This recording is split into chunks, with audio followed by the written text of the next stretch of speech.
Hey guys, hope you all been doing well. I'm very excited to be back again, and this time presenting a new build for you guys to kind of refer to, or at least use as a template off of. This is specifically a Witch Hunter Ascendancy Weapon Master swap build, where we take advantage of both a two-handed mace as well as a crossbow and the relevant skills for both, and mixing them up for both bossing and mapping. Specifically, we're also leaning a lot towards just kind of attack speed increase and skill increase to make the skills from both weapon sets feel a lot better, specifically mace, because without those, it's pretty slow, you feel lethargic, so really try to make that feel good. On the defensive side, we are purely building into armor, and maybe as expected in this league, armor is performing a lot better, so you actually feel relatively tanky in most scenarios. Lastly, we are trying to, maybe steer a little bit away from some of the league stables like constricting command, the riven armor and fragmentation round tech with crossbow and grenades, and even some of the shield wall tech. So we don't have any of that in our build, and you'll see in the montage. Again, while this is not a one-shot build, it does take you comfortably through most of the contents, including T3 and Juice D16 maps. So yeah, enjoy the montages here, and we'll be back when we talk about the build details. Cheers!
Alright guys, I really hope you enjoyed the montage. So let's take a look at the build. Before we dive into every single individual component in depth, broad general overview is kind of what we talked about in the intro. We are swapping actively between a two-handed mace and a crossbow. And kind of the key skill gems that we're really using is your bread and butter armor piercing round, rapid shot, sunder, and perfect strike for bossing. Like what we talked about before, we are really leaning heavily into attack speed and skill speed when we can. So you'll see that we have Talisman series slotted in our gloves, and we are running a Darkness Throne Fine Belt with 2 more of these talismans. Additionally, in the passive tree, we are trying to take, as many of the passive, wheels on the attack speed as we can, all the way down here and up here as well. So we'll get into all of the details in a bit. And last thing is, as also mentioned before, we are building into armor. So right now in the hideout with about 26k armor, which is respectable, but not, nothing crazy. And this by itself is actually enough to kind of ensure survival in most cases with the combat buffs you're going to have from Defiance Banner and Scavenge Armor. And lastly, we are not running things like Constricting Command, riven shot or fragmentation tech, so we don't have high velocity round, and we are not running a shield with our mace. So yeah, that's kind of the overview, and let's get into the details. Alright guys, let's start with the skill gems, and let's start with the crossbow skill gems first specifically. The bread and butter for our build is armor piercing rounds, and this is meant to break armor for both mobs and bossing very quickly and efficiently. With the addition that we build into the attack speed and the skill speed, as well as intrinsically, the attack speed is actually pretty quick. If you look at it's 425% of base. This thing fires off like crazy fast. It just goes off like that. You're hitting about close to 15 attacks per second.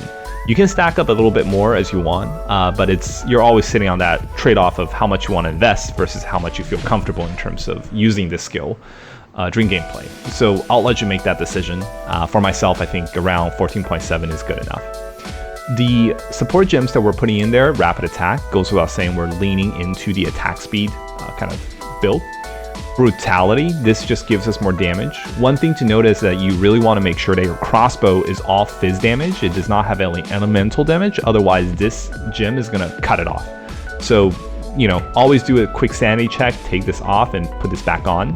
You'll see that even for me, I do have a little bit of fire damage from my Heart of the Well jewel that we'll talk about in a little bit, that this gets removed, essentially. So just be mindful when you're slotting this thing in. And again, the crossbow is fizz damage only. Armor explosion helps with mapping. When you break enemy armor very quickly, this explodes. One cool thing about this now is that the explosion is based off of your default attack damage, which is mostly just your weapon attack. This is great in the sense that armor piercing round actually has pretty low attack damage base, so this kind of bypasses that and really just kind of depends on your gear. Explosion here, so this really does help with the clearing even in high level maps. Fresh clip, this gives you more damage after a certain time in which you've reloaded. Given how fast we are firing, this is a permanent buff up, so we have a total of 24 rounds you know, per clip, and you know, we fire this off in about 2 seconds. 1 Mississippi, 2 Mississippi, something like that. So your buff is always up because the time frame here is 8 seconds. So this is just straight up 24% more damage, which is great. The last one here is a bit of a flex spot. You can kind of replace this, again, depending on the content you're using. Like if you look at the montage again, like T16 mappings and stuff like that, this is totally fine. But in scenarios, if you want to run that T3 Zesh, especially the front portion with the mob clear, you do want to lean a little bit more into damage for clearing. And at that point, you take this off. And, you know, by virtue of taking this off, you see how much this jumps, right? Because this does slap a pretty steep penalty in the damage. What you can put on instead, I recommend, is put on retreat. There's other options you can think about, and let me know if you have any other thoughts in the comments. This will give you a 30% more projectile damage, and this encourages you to lean more into kind of the weapon master kind of archetype, just doing slams, and then, you know, doing armor piercing, and then slam, and then armor piercing. So as long as you're rotating your skills like this, this is also a very good kind of damage support gem. But again, it depends on what kind of content you're doing. Moving on to Rapid Shot. Rapid Shot was actually very good in the early endgame, as well as even during the leveling or the campaign section. This used to be our boss DPS skills, and just kind of hard targets, you know, rare monsters with a bunch of modifier, burst them down. You know, going to 0.3, GGG did kind of put like this rework the overheat mechanic, so you can't fire this all the time. But now in the endgame, we are only using this to ignite bosses, to apply another layer of debuff, so our perfect strike can do more damage. So realistically for us, the 65 max heat that you can get from both the leveling the gym as well as kind of the quality itself, you can get 65 total, is good enough. The cap is not that low, so, and you reach a cap relatively quickly, but kind of within this range of time, you know, most things are dead or you've already applied the ignite on the boss. So leaning away again from damage dealing and more into applying ignition, even though the damage is pretty high, we are just kind of more doing elemental armament. Now, you know, damage equals flammability, which means, you know, stacking up chance to ignite. Efficiency, our character has really bad mana. Recovery's bad, total mana is bad. I've not built into mana at all. There's not enough space in the build, essentially. So this really helps when you are swapping between different skills while you're bossing, to try to get all the debuffs out of the way before you do perfect strike. So that's what this is for. Rapid attacks, deliberation. So again, now we're only using this in bossing and only for 2 to 3 seconds to apply ignite. I really just want to make sure that the ignite is applied earlier rather than later. So the speed penalty to me doesn't really feel that bad. I mean, of course you're like a molasses now, but that's it. You know, you fire this off, and then that's it. The boss is ignited. So if you don't feel comfortable with this, you can take this one out and put something else that kind of gives you a bit more damage, maybe concentrated area or something like that. But again, this is what I've been using, and I think it's okay.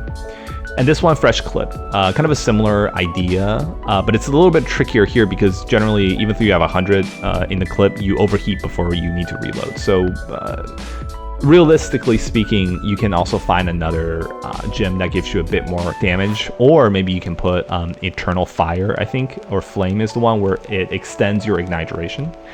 I just find this to be a little bit better. I just really like the damage. Sometimes you know, when you're kind of in a bit of a panic for bossing, you can just burst them down with Rapid Shot like you saw with the Trial Master. But again, this is kind of up to your own preference. Last one is the Plasma Blast here. This is really just to apply shock. I've not played with the Galvanic Shards. If that applies shock more reliably, let me know in the comments. I'll probably build into that. One advantage of the weapon swap archetype is that you have access to a larger range of debuffs as you would otherwise have. So for example, if I go a pure mace build, it's really hard for me to find sources of shock, right? So now that I have crossbow and mace, shock is a great debuff to have on enemies. So right now, you know, at the boss intro, usually you'll have the time to charge this up, fire this off. Damage is okay. It's not, you know, it's not the main thing we're going after, but most of the time this will shock. The support gems are Elemental Armament, Lightning Attunement, Shock, and Mobility.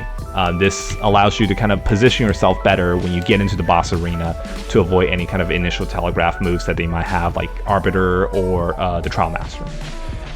If I were to have a 5th slot here, I would probably put in Ambrosia or something, just really for higher damage, more likelihood to shock. So that in a nutshell is kind of, you know, crossbow skills. Coming down to the mace skills, I had to make some changes. So in the montage you see, it will be slightly different, but I think this version right now is pretty good. Sunder is your mapping skill. Technically speaking, Armor Piercing Round and Sunder is what you swap back and forth between, and these two are sufficient for most scenarios in mapping. One of the great things about Sunder is that it applies Sunder armor that you might already know, which is kind of an additional debuff you can add on enemies that's already been fully armor broken, and this allows them to take more damage. The other thing is that any bonuses you have for fully broken armor also applies to Sunder armor. So things on the tree where it says 10% increased effect of fully broken armor, that also applies to Sunder. So there's some synergies there. Additionally, when we get to the tree, there's a node that you can take, I think it's called Molten One's Gift or something, where armor broken generally only lets you benefit from physical damage.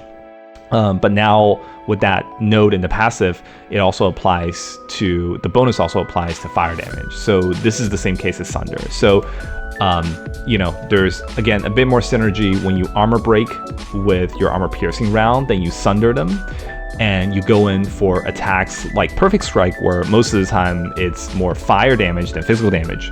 You still get the full benefit of armor broken, and you get the damage bonus essentially. For Sunder, again, it's kind of like a preference. You can always take out things that slows you down, but at the end of the day, it's really finding like the right attack speed that you feel comfortable with. And so we can definitely go faster, lean a little bit more into attack speed and skill speed, but again, I think this is okay in terms of the damage / the time it takes for the attack to come out. So we do have Heavy Swing. Pretty self-explanatory. There is a damage, there's an attack speed penalty that we try to bypass, you know, with the skill speed. Second one, Rapid Attack, right? Self-explanatory. Rage, this is effectively also an attack speed modifier because most of the time you're not hitting full rage. There's some further adjustments we can do with the build that makes you do hit full rage, and it's actually really good even for crossbow because it applies to it. But for now, I think this is just, yeah, again, mostly for the attack speed and just the rage stack. Life Tap. So again, your mana is abysmal in this character. So if you're swapping back between, you know, armor piercing rounds and Sunder, you can even notice every time, because I attack so quickly, like, and I just hold this down, my mana is going down. I can't regenerate fast enough. So if I add in Sunder into the mix, it'll be I'm going to be running out of mana too quickly. So life tab lets me, you know, avoid that. And we have enough life regen. So you can see me spamming Sunder here. My life, you know, effectively is kind of not moving. And in mapping scenario, I also have mods like cannibalism to kind of, you know, overcome kind of the life cost here. Lastly, Fist of War. This is a pretty good damage boost every 4 seconds. So the assumption here is that you're running through about 2 to 3 clips of APR, and then you're doing Sunder. Then every time when you're doing the Sunder, it's ancestrally boosted. So this is again a pretty reliable damage source as long as you're kind of swapping between the 2 skills. Infernal Cry and Perfect Strike are really more for bossing combination. Infernal Cry, self-explanatory, as long as you cry within the vicinity of any enemies, right? So make sure when you're crying, you're not crying off in a corner without any enemies, then you can't get the power. But again, when you do this in the range of enemies and the boss, you will get fire damage bonuses. Make sure to quality this up for more extra fire damage. Total is 57 here. Yeah, so you just cry before you strike, I guess. Raging Cry, this gives you more rage stack, which is good, more damage. Tireless, sometimes you do want to spam 2 or 3 perfect strikes in a row if the boss is kind of doing some weird mechanic. So this lets you help in that sense. Efficiency, same story, mana's crap, and cooldown recovery, just so that you can spam a little bit more, you know, in between the perfect strikes that you have to throw out. So pretty standard fare here, nothing super interesting. For Perfect Strike, we just want to build into damage. There's obviously a few different options we can go for the bossing skill on the mace side, aka Hammer of Gods. I tried Hammer of God with the Lich Chober Tabber build, so for this build I really just wanted to find something a little bit different. I do understand that there is a little bit of a damage nerf going from 0.2 to 0.3, but 0.2 to 0.3, but I think it's totally fine with the damage level that is here now. It's definitely still viable, you know, no need to, it's definitely not dead. And as you might know, the only issue with Perfect Strike is the attack speed. So given that we are building into attack speed, this really helps you build against one of the biggest con of Perfect Strike, and essentially lets you really lean into this archetype. So if you look now with everything that I have about 1.67 seconds of attack. So bam, bam. It's getting close to a one-handed mace windup for Perfect Strike. You can still build more into it, but again, it's just whatever you feel comfortable. Because, you know, I can put in, I don't know, Rapid Attack 3 or some other things, but then you're kind of eating into your damage there. And from the montages, it's really, you know, 1.6, 1.7, 1.8 is probably the slowest that I recommend you go up to, I will say. Anything past that, you're running into issues trying to Perfect Strike, even getting one off before the boss does something that either knocks you out of it, or you have to kind of avoid, you know, to do the boss mechanic. You know, and again, the damage is pretty good. One thing about the damage here is the tooltip says is about, I don't know, like 90k. With all the debuff up, and you account for the ignite damage, it's closer to 2 million. Now, I'll have a little bit of a snapshot here on the POB, you'll see, and also a snapshot of the configuration, so you know that I'm not just putting random number or shit in the, you know, in the POB to boost up the number, but it's close to 2 mil, which is pretty good. We're running Window of Opportunity, Rapid Attack, Rocky Out of Flow. This is honestly the flex spot, so let me talk about it, yeah. This is the most optional one because it's super expensive and hard to farm. I got really lucky just having this drop in a Jaded Isle. If you don't have this, Fire Penetration 2 is totally fine for what you need. Yeah, nothing more to say. I mean, this just helps a little bit more for some bosses with high fire resist, like, I don't know, Arbiter, or like, you know, that Molten Volt boss or whatever. But you know, for King of the Mist, I don't even think he has fire resist. I need to go back and check, but yeah, so like it's not relevant in that sense. So this is kind of niche. It's a nice one to have, but again, you can totally do without it. Elemental Armament, self-explanatory. Concentrated Area, self-explanatory. You're only using this for bossing. So this is kind of the setup that we have right now. I could throw in Rage Forge if I want, as long as I'm, you know, getting reliable rage. You're getting enough rage from the Cry to do Rage Forge. But again, there is some improvements on this build on the rage side that I'll talk to in the end. Lastly, in terms of spirit skills, also pretty straightforward. Scavenge plating, we're running a pure armor build. This is a must-have. I think I was looking up some YouTube video and somebody was doing a statistical study where some people running armor build, not running scavenge plating. Please run scavenge plating. This is straight up, like, most of the time it's like a 40% you know, more armor, because you have 10 stack, each stack is 4%. In fact, you don't even need that high of a level. The level increases your thorn, so if I'm not doing thorn build, then it doesn't really matter.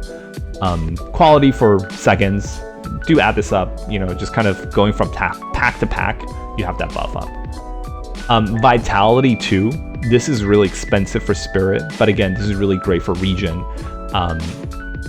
Building into armor by itself lets you tank pretty big hits as long as you have high enough armor, but then usually you're, at that point, it's, as you know, it's hard to scale life versus energy shield, for example. So most of the time for the big hits, you tank it and you're really low on life, so you really need some way to get that life back up ASAP. So this is a great way to do so, and you'll see later we're building into regen and life on kill. And speaking of life on kill, this is cannibalism, right? I would put 2 if I have more spirit, but I don't. If you look at, I'm spending exactly all of my spirit. If you have, you know, a bit more money or something, more spirit on your amulet, definitely, you know, kick this up to level 2 if you want. Defiance Banner.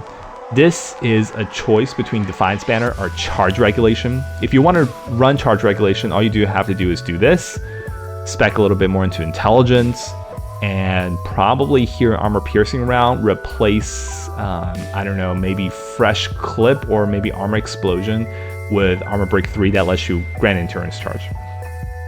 I personally like Defiance Banner a little bit more because I don't have to spec into Intelligence as much, even though it's not a hard spec. You know, the Intelligence requirement's not that high. But also, the bonus you get from Defiance Banner is more. This is 30% more armor, and I think Charge Regulation is like 19 or 20 more % for defense, but it's armor because we're only using armor. And what I find is that in mapping, in most cases, you don't need that high of a armor.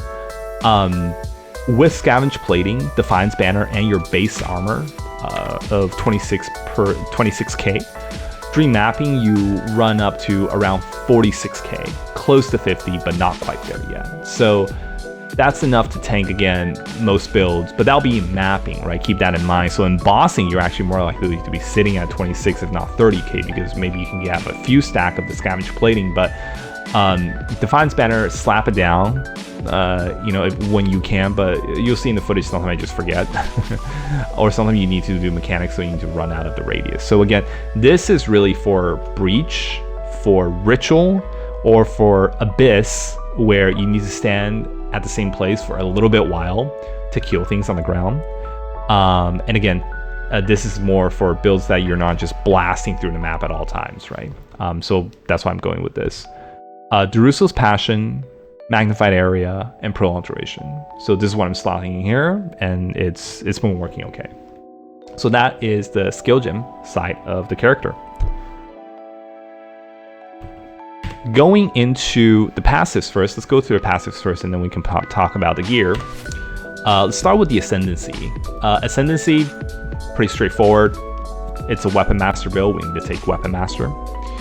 One thing about the weapon points here is that you cannot path through jewel slots for your weapon set points, so it's a bit of a clunky thing. So it's not fully like 100 points, like that's crazy. It is crazy, but you know, just keep that in mind. So you have to be inefficient with your pathing, essentially. Zealous Inquisition, this is great for clearing. All I'm really hoping for is if they can increase the chance for explosion a little bit to make it a bit more consistent. In fact, I would take a 20% chance for explosion dealing 50% of their maximum life as physical damage. Like, yeah, straight up. I'd rather have higher chance, lower damage than what they have now, just to make it more consistent. To me, it's on the threshold of being consistent, to be honest. But overall, it's still a pretty good one to take. And frankly, it's because these last 2 points, Calling Strike is okay, but I don't want to go into here if I'm not building into it, the threshold increase. And if I only take this, honestly, I don't need it. I found, at least, because armor applied to elemental damage is already pretty good. Finally, No Mercy. This is just straight up 40% more damage. You'll see in the bossing clips, the more, as long as you get their concentration down to 0%, you do pretty respectable damage. So the deeper you go in the boss fight, the easier it becomes. But yeah, again, pretty straightforward. You could make an argument. I'm not going to talk about the Sorcerer Award because I still think I haven't tested it, so completely, going off the top of my dome, I don't need it. I think with the armor, pure armor, just again spec into armor applies to elemental damage, you should be okay. You could make a argument that you're swapping the whole No Mercy thing for the Decimating Strike, but again, I don't like to take this path unless I'm building into increasing the calling threshold as well, which I guess arguably you could try to make that happen, and mapping is going to be actually easier. But again, it's a matter of preference at this point, right? Oh, sorry. And then so that's our Ascendancy. Going into our tree, it's kind of wacky all over the place, but maybe not as crazy as you expect. In fact, you see that I only dipped in about 20 extra points in the weapon set. So again, yeah, it doesn't need to be that crazy. What you want to keep in mind here is 3 things, right? 3 buckets or categories of points. You have things you need to take with your core skill points. You have things you need to take with your weapon set 1 points, and you have things you need to take for your weapon 2 set points. A weapon set 2 points, right? The core is the defense. You can split it out if you want. I'm not saying you have to do this, but personally, I do just like to have the same kind of defense when I'm swapping weapons. And I think it makes sense because you can't have 2 sets of like chests or helm or whatever, right? So if all of that is armor, then you might as well make sure that, in both weapon sets you have armor, right? It doesn't make sense for you to go in and spec into evasion here, but you have no evasion on the gear. So again, the core skill points mostly focused on armor. We just come down here, we take, actually not this one, we take this armor cluster here. Polished iron gives you a bit more stun threshold during perfect strike. Blade catcher, this is great for crit hits. You take this and the crit modifiers you have on map, I mean, it's still going to do more damage, but generally you don't really feel it. Coming down here, the only exception I made in addition to defense, I did take this Crush and Verdict. This is very good. 5% reduced attack speed. Yeah, it kind of sucks. Build around, like we have other sources that kind of compensates it. 50% increased attack damage, just no condition, pretty good, right? And here, heavy armor. This kind of encourages you to just, again, because we're leaning fully into just pure armor, so armor requirements are all strength.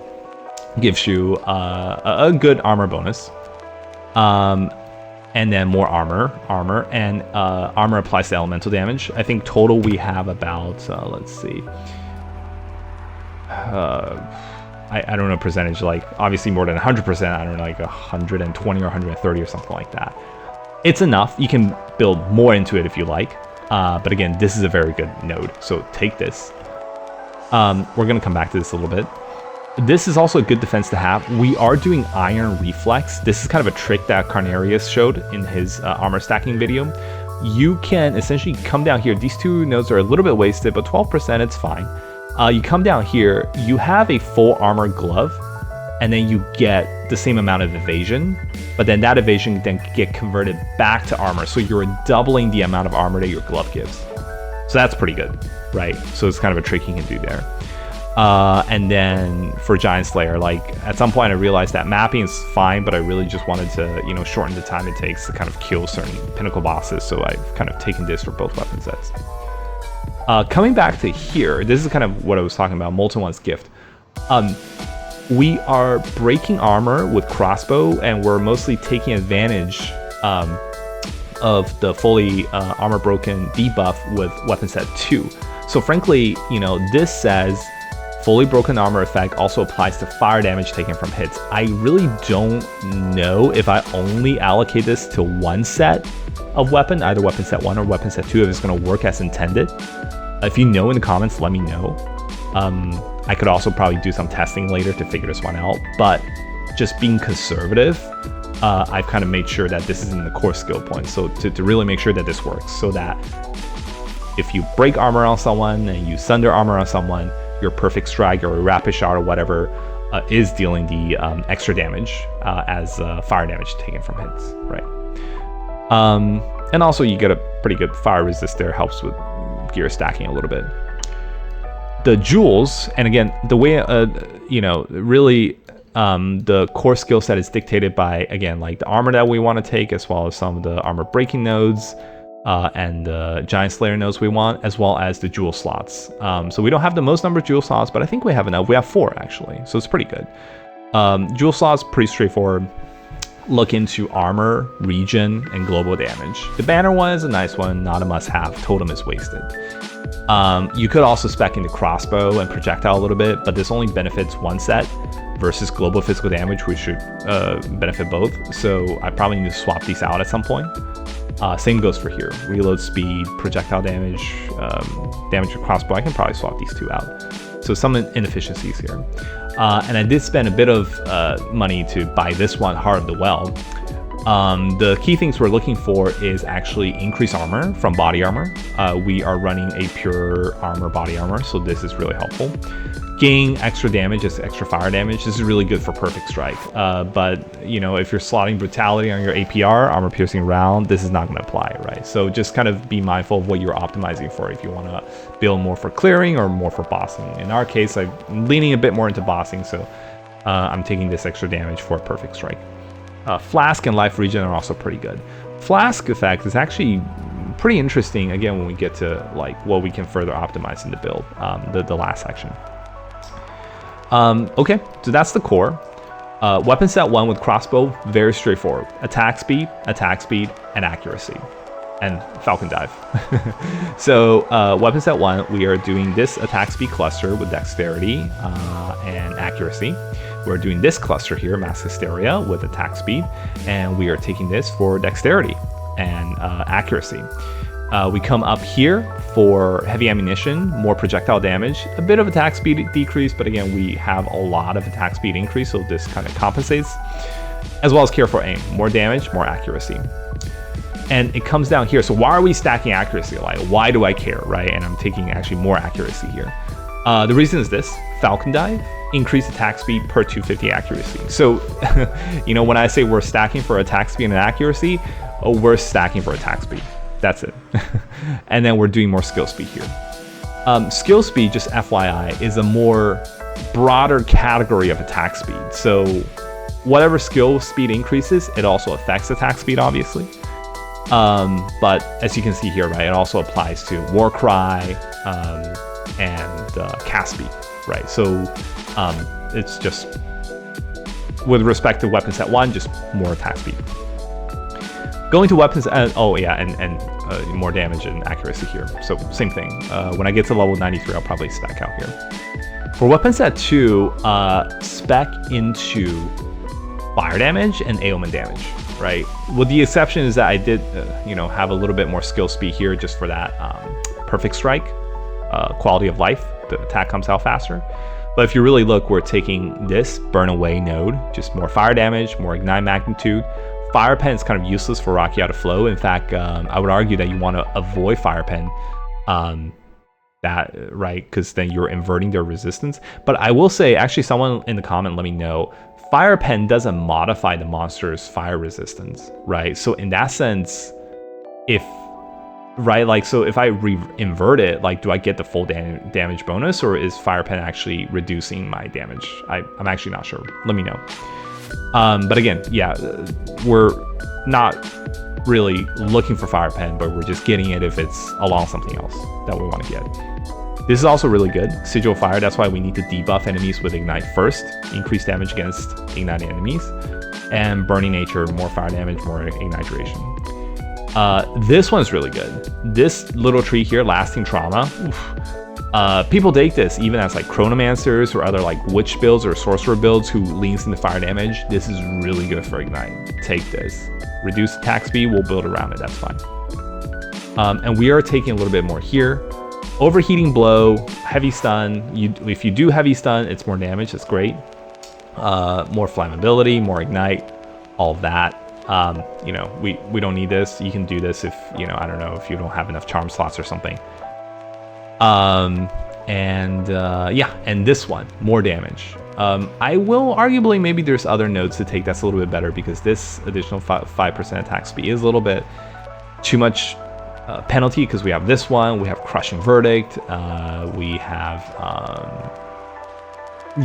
and also we actually allocated or anointed Overwhelm on the necklace, so it's quite a bit of penalty we have to build around. So there could be other better spots for this. I'm thinking either, you know, into the Warcry area, a bit more Warcry, or just kind of take this wheel, because your Perfect Strike is actually an area damage for stun, or even just kind of come up here for the skill speed, but the physical damage is really not what you were looking for. Unfortunately, we can't take this because we have a jewel slot here, so this like 40% increased damage at close range kind of sucks. Another alternative is maybe you can build back into here, so then this offense nodes becomes defensive node. You can node path down here. This is pretty good for armor. But yeah, a few other options if we don't want to take this. So there is some optimization that can be done. But overall, yeah, this is the passive tree. So in a nutshell, main skill points stacking into armor, a little bit of, you know, armor break and, you know, like quality of life for unique enemies. Weapon set 1, just attack speed, accuracy. Weapon set 2, fire damage, and a little bit of scope speed. That's it. Okay, and finally we can get to the gear. And this is where you'll kind of realize that this build is a little bit more expensive. I got really lucky with this league. I dropped a Ruby Grand Spectrum when I was doing trials, and I sold it for 50 div. Apparently it's worth that much. I did not know, so yeah, just keep that in mind. If you drop a Ruby like a Ruby Grand Spectrum and you're not doing like a full life stack build, sell it for 50 div. It's insane. Right? But yeah, let's see. So weapon wise, right? Maybe I'll do a separate guide on the crafting, but I think there's enough resource out there. If you guys want to understand like some of the crafting here, let me know in the comments. Maybe I can make another guide for both the weapons and the rings and stuff. But you're really looking for both, you know, the crossbow and the mace, physical damage only. For the crossbow specifically, you have your +6 level to all attack skills and onslaught mod on the suffix. What you can really do is you can go into trade, just look for anything with 750 or 800 DPS, or if, you know, you're a little starved for cash, 700 DPS on the physical only, and make sure to have crap suffix or irrelevant suffix. Buy it and then just get the both essence. I think perfect essence of abrasion and perfect essence of haste are the two that you need, and just repeatedly slam on that piece until you get both modifiers on the suffix and they don't overwrite each other, and that's how you get this bow. Pretty straightforward. On the axe side, on the mace side, pretty similar in terms of suffix. I will say that for the prefix crafting here, I just got this off trade because I'm lazy. You can somewhat craft this deterministically. There is a Amanamu modifier on the prefix that you can desecrate, which gives you bonus increase against enemies with fully broken armor. So this is pretty insane because, you know, within like 1 to 2 seconds, within 1 second of seeing you, all your enemies are armor broken anyway. So this is just almost like a flat damage in most cases. Yeah, so take this. And so, you know, try to desecrate this yourself, or just, you know, I strongly recommend, if you have the cash, buy a weapon with this modifier. If you don't, I think that's still okay. Just, again, try to have a prefix with, you know, either like a hybrid physical damage mod. No, yeah, definitely just look for, I don't think there's any other prefix that's pretty good here. Just even fire, it's okay. Again, I recommend just like, yeah, hybrid physical or like a T1 fire. Maybe that could be okay. Yeah. So that's the weapon. Helm, pretty straightforward. You just need armor and stack resist, and we are also doing life regen on the suffix wherever I can to kind of have a little bit more survivability. One thing which reminds me is, now that, you know, we're talking about the rest of the gear, kind of veering into the area of defense, every single piece of gear you have, do your best to make sure that it has a life in the prefix, because it's really hard to stack life as a non-Titan. And life stacking is just harder in general, right? So again, you're gonna notice a reoccurring theme with all my gears. I have life on the prefix, which intrinsically means that you're sacrificing a little bit of armor, but that should be okay, right? Find the right balance point. Yeah, 1k armor, I have life, and then resist and regen. Armor here, Also, I have a little bit of life. This is the one where I decided to really maximize armor instead of life here. So you'll see that I have a lot more armor here, right? I don't know, like, I don't know, 40 life or something like that. It's 33 life. It's pretty negligible. But here is also where you also have in the suffix life regen and plus armor, plus 35% of armor also applies to elemental damage. So out of the helm, the armor, the gloves, and the boots, you want at least 3 of the 4 gears here to give you the suffix, like applies to elemental damage, and you want them to be at least around 25%, if not more, right? So this can get you to around what I have, which is I think 120% or something. In addition to what you can take in the passive tree, which is, you know, temper defense, and if you really want to pass up here or anoint up here instead of overwhelm, you can anoint prison guard for more. But again, above 100% I think is really recommended to feel good for survivability. Rain here are pretty self-explanatory, really just stack resist and life. One thing is there is a desecration Olamon suffix for rain, so if you have the space, stack this. This is really good, again, because we're leaning into the skill speed. You can stack this. Alternatively, you can also get one of Olamon that's recover 2% or 3% life on kill. That's actually the same as cannibalism. That's also pretty good if you're having a bit more issue with survivability in mapping. Same things here, just more resist, and resist and life, essentially. One thing about the prefix on the ring, if you roll an evasion rating, that's actually pretty good, because that's actually just armor, right? So unfortunately, I roll mana and chaos damage here, so it's not ideal, but you know, if you roll evasion rating, that's pretty good. Accuracy also equates to rapid attack speed, also pretty good. So generally, like, the duds you have in prefix are actually pretty useful for our build as well. Amulet here, like I said, we allocated overwhelm. We can definitely change this to prison guard, yeah, or maybe some other damaging node, but this is what I have so far. Do make sure you have one with 15 spirit. If I have 14 or 13 spirit on the implicit, I can't run cannibalism level 1. So just be mindful of that. Outside of that, this one is where we are really trying our best to stack life.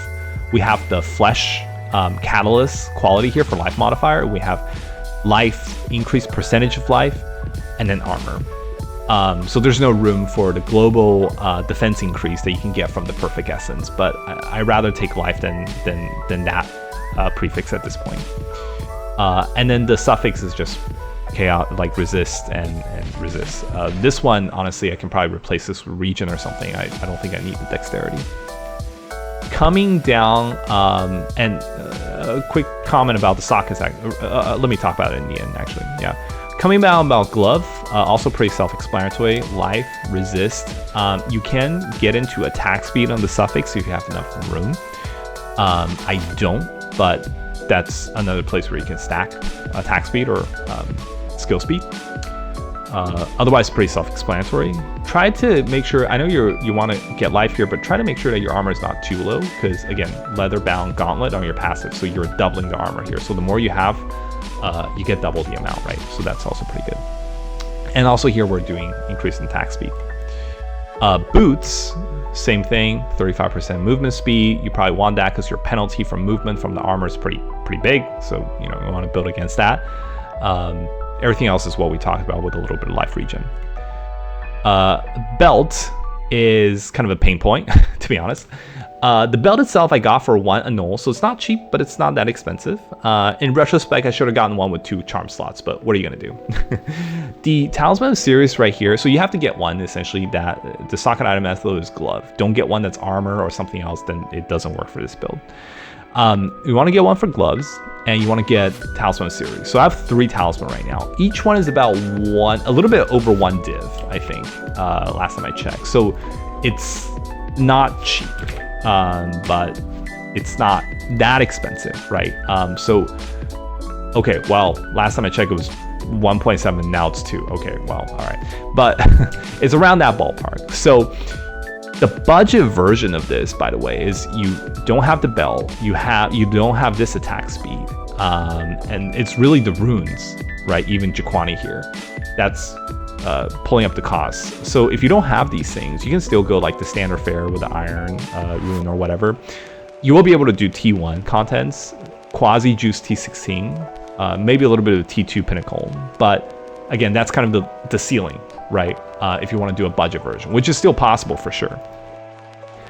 So coming back to this Talisman series, and this is where you're stacking essentially your attack speed. 32% increased attack speed, that's insane. That's like, I don't know how many passive slots. In fact, I don't even know. I mean, yeah, you can. There's probably enough nodes in the passive to get to 32%, but the investment is insane. So this is really good. Quickly, Flask, get something with instant recovery. That's good. Mana, similar. I don't have it, but that's fine. Get something with increased amount, because you're going to be chugging this all the time when you're mapping. Your mana is really bad. Charms, right? Freeze Charm, Bleed Charm is what I have, but depends on the contents, depends on what you're running. Yeah. And lastly, one last comment about the runes here. You will notice on my Massive Graying Hammer, I don't have increased physical damage. I actually have increased skill speed. So this is Greater Rune of Alacrity. It's not as expensive as the Talisman series, but it's not cheap either. I think it's like 1 or 2 a null or something like that. Let me see. Alacrity. So, yeah, like 0.6 and 0.6 div or how many null? Oh, okay. I guess you people only want div for this. So it's not, yeah, it's not that cheap either, even though it's cheaper. So again, this is kind of the differentiation between the budget version and the current version that I'm showing you. So that's kind of mostly the overview of the build. In the final section here, just kind of where else can we do to kind of make this better? Just like 2 or 3 quick things. First is you'll notice that I still need a little bit more life. Stacking armor is always actually, I want you to think of it not just armor stacking by itself, but you're in a triangle. You're trying to optimize for armor, life, and life regen. And you want the 3 to be coordinated in such a way that, you know, obviously if you have a lot of armor, you don't need as much life. Obviously if you have a lot of life, maybe you don't need a lot of armor, vice versa. So, you know, stacking armor is never in vacuum. You have to look at how much life you have, how much regen you have, to make a conclusion about how much armor you have. And what is the perfect number? I mean, it changes, right? Depends on what you have, and you really have to just go in and map a bunch to kind of get a feel for what you need. For my setup here, 26k in the hideout armor with about 2.5k life is okay with this regen. I would argue that anything below 2.4, 2.3, you start getting one shot by things that, you know. So we're honestly not that far from the threshold.